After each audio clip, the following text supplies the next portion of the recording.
जरा बढ़ते हैं आगे, बात सीधे श्रीनगर चलते हैं, जहां से हमारे साथ पीपल्स डेमोक्रेटिक पार्टी के सीनियर लीडर और साबिक वजीर गुलाम नबी हांजुरा साहब ने भी ज्वाइन किया है। बहुत बहुत शुक्रिया गुलाम नबी हांजुरा साहब मेरे साथ ज्वाइन करने के लिए। इस लाइव ट्रांसमिशन में आप इस वक्त हमारे साथ हैं।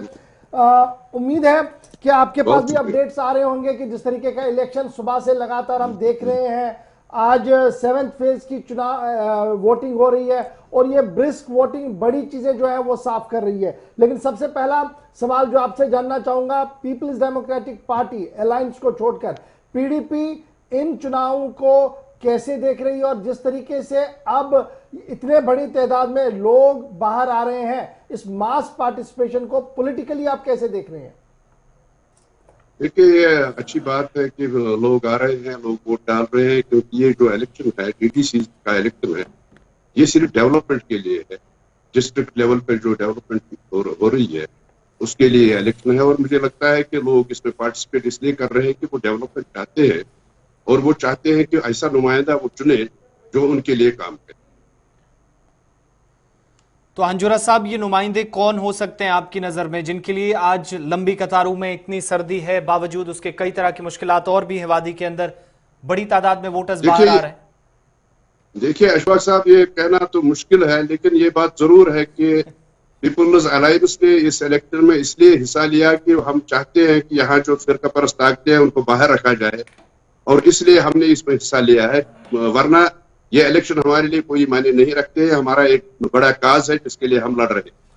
तो मुझे लगता है कि लोग इस वक्त अच्छी खासी तादाद में जो निकल रहे हैं वो अच्छा फैसला करेंगे और वो अपने नुमाइंदे चुनेंगे, और वो ऐसे नुमाइंदे चुनेंगे जो उनके लिए अच्छे। कह रहे हैं कि फिरका परस्त ताकतों को हमने दूर रखना है और उन ताकतों को दूर रखना है जो जम्मू कश्मीर को कमजोर कर रहे हैं। तो जब मैं आपका पूरा अलायंस का देख रहा हूं कैंपेन पीरियड, वो सिमट कर रह गया है बानिहाल टनल तक, बल्कि उससे भी कम दायरे में। जम्मू प्रोविंस में उतने बड़े पैमाने पर कुछ नहीं देखने को मिला, बड़े लीडर्स की अपील कहीं देखने को नहीं मिली। तो ये अलायंस को आपने अल्लाह के हवाले छोड़ा था या ग्राउंड पर वर्कर्स के हाथ में?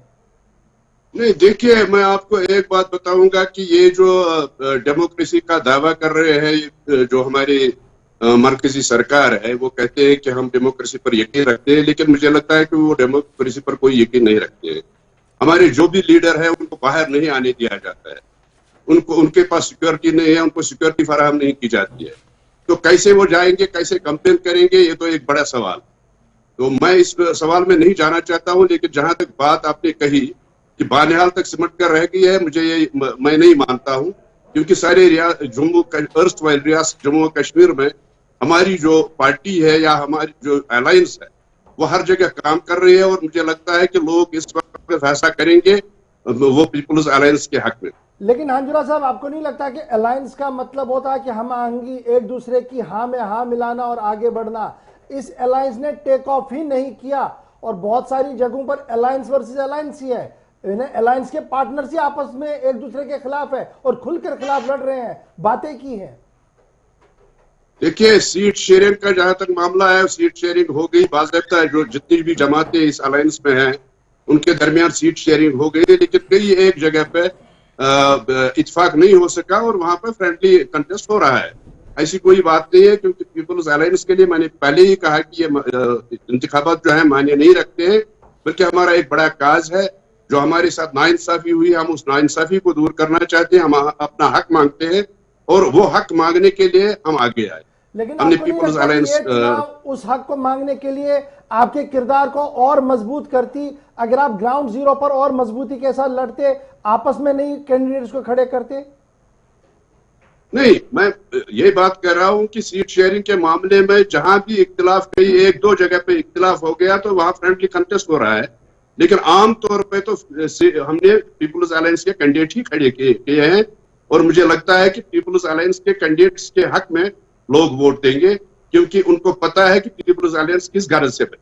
तो क्या आप अलायंस के पार्टनर की हैसियत से यह दावा कर सकते हैं कि 1/3 सीटें इस बार अलायंस को मिलेंगी, क्योंकि सब जमातें, बड़ी जमातें एक साइड से है और कौमी जमात बीजेपी अलग तरीके से चुनाव लड़ रही है? नहीं, 1/3 का सवाल नहीं है। मैं कहता हूं कि ये जो डीडीसी का इलेक्शन है, इसमें मेजॉरिटी जो होगी वो पीपल्स अलायंस की होगी। एक तिहाई का सवाल ही पैदा नहीं होता है। जितनी भी मेजॉरिटी जम्मू और कश्मीर में पीपुल्स अलायंस की ही होती। और अगर ऐसा नहीं होता जिस कॉज के लिए आप निकले, आप कह रहे हैं कि प्लेटफॉर्म मजबूत करना जरूरी है, वो प्लेटफॉर्म पाते पाते भी अवाम आपको रिजेक्ट कर देती है, फिर नेक्स्ट आपका क्या कदम होगा? देखिए, ये तो कब्ल वक्त कहना होगा। 22 तारीख को सारी पिक्चर सामने आ जाएगी और ये देखा जाएगा कि लोग क्या चाहते हैं। यहाँ रियासत जम्मू और कश्मीर के लोग चाहते हैं कि उनके साथ जो नाइंसाफी हुई है 5 अगस्त 2019 को, उसके खिलाफ वो वोट दे रहे हैं। ये मैं भी जानता हूँ और सब लोग जानते हैं, लेकिन हाजुरा साहब, बीजेपी क्या ने ये जितनी सच नहीं है नाइंसाफी कि जब हम लोगों से बात कर रहे हैं across the section, from north to south, east to west, पूरे जम्मू कश्मीर के अंदर की मैं बात कर रहा हूं, एंटायर कॉन्स्टिट्यूएंसीज में हमारी टीमें गई हैं, बात की हैं, आज के दिन में सर्वेज अभी चल रहे हैं, लेकिन बहुत कम लोग ये कह रहे हैं कि हमारे अंदर एक पॉलिटिकल सोच है, हम इसलिए वोट कर रहे हैं। सबका मानना है कि वोट बिजली, पानी, सड़क को लेकर है, हमारी बुनियादी सहूलियतें नहीं है। आज जिस इलाके में हमने वोटिंग देखी है, बड़गाम के इलाके के अंदर, शायद ही वहां इतनी ब्रिस्क वोटिंग कभी हुई हो, लेकिन वहां से भी इतला यही है कि हम बाहर आए हैं, कोई पॉलिटिकल एजेंडा नहीं है जी, हमारे पास सड़क नहीं है, बिजली नहीं है, इसलिए बाहर आ रहे हैं। मैंने तो यही बात कही है कि जो पीपुल्स अलायंस के कैंडिडेट हैं उनके हक में लोग वोट डाल रहे हैं और 22 तारीख को आपको ये पता चलेगा कि पीपुल्स अलायंस के कैंडिडेट भारी अक्सरियत में कामयाब होके आएंगे। ये सही बात है आपकी कि ये वोट जो है डेवलपमेंट के लिए है, किसी सियासत के लिए नहीं है। लेकिन फिर भी मैं ये कहता हूं कि लोगों में गुस्सा है बीजेपी के हवाले से, लोगों में गुस्सा है मरकजी सरकार के हवाले से, और वो अगर वोटिंग जो हो रही है वो इसलिए हो रही है कि बीजेपी को दूर रखा जाए, फिर परस्त ताकतों को दूर रखा जाए। वोटिंग इसलिए हो रही है, आपको लग रहा है कि ये वन साइड वोटिंग है, ये जना मरकज के खिलाफ गुस्सा है, इसलिए लोग बाहर हैं, लेकिन कहीं पर इस तरीके का असर लोगों की बात से तो दिखाई नहीं दे रहा। नहीं, ये तो सिर्फ लीडर्स की मुंह से हम सुन रहे हैं। नहीं, देखिए, मैं कहता हूं कि जो वोट डालता है वो कभी नहीं कहता कि मैंने किसके हक में वोट डाला।